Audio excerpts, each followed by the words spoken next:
Congratulations! You've successfully onboarded with Ignite, your new digital marketing platform. Now let's ignite your marketing strategies. The first thing we need to do to get started is to complete your account details. So the first thing we need to do is log into the system so we can get you to the right place. So put your credentials in.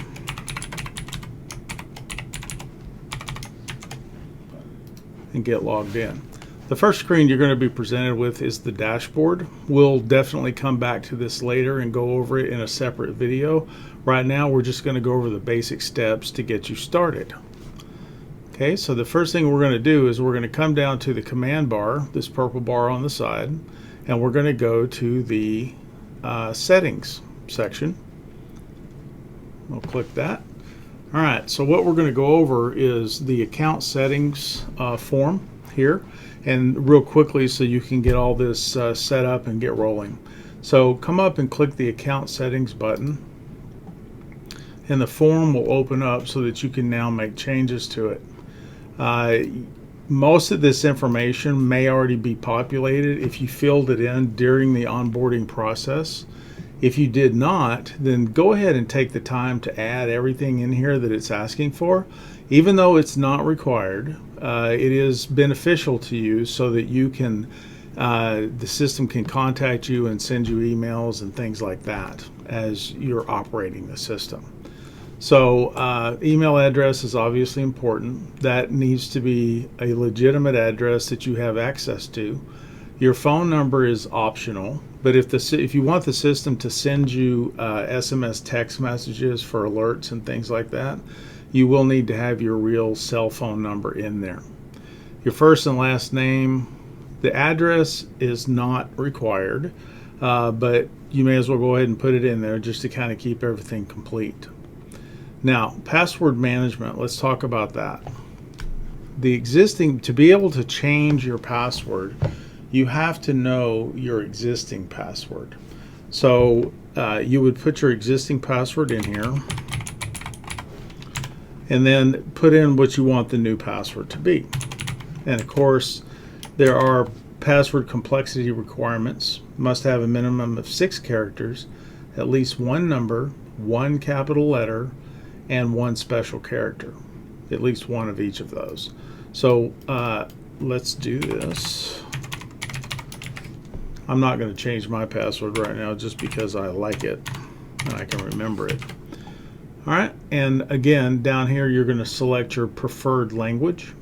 Right now, English is all that's available on this demo system, but on your system you may have more depending on what we've translated and released. But if you need a language that's not listed, feel free to contact us and request it, and if we have the language pack available, we'll get it loaded for you.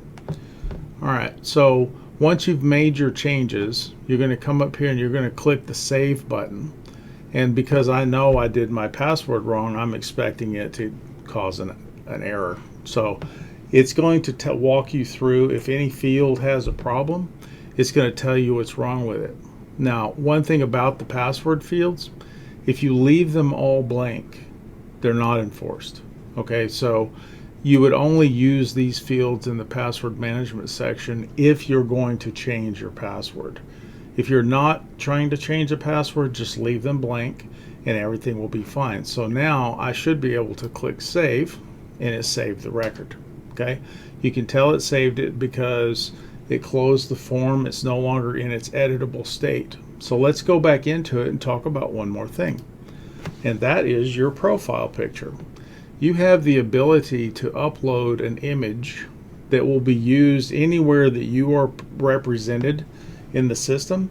You can have your image displayed, or if you'd prefer some generic image, just upload whatever you would like here. So let's go through that process real quick. So if I click select new photo, it's going to open a dialog box on my local PC where my images are stored. And if it's not in the right place, just use your knowledge of Windows to navigate to the correct spot. And then click the image you want to upload and click open.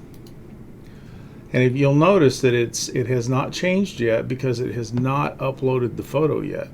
You must now click the Upload Selected Photo button to make it go into the system. So I'm going to do that. And you can see that it has changed the image. Okay. Now this, if all you did was change the image, you don't have to hit save again, but you can. It's not going to hurt anything. Okay. So that's your account settings. They're now set up and we're ready to move on to the next video.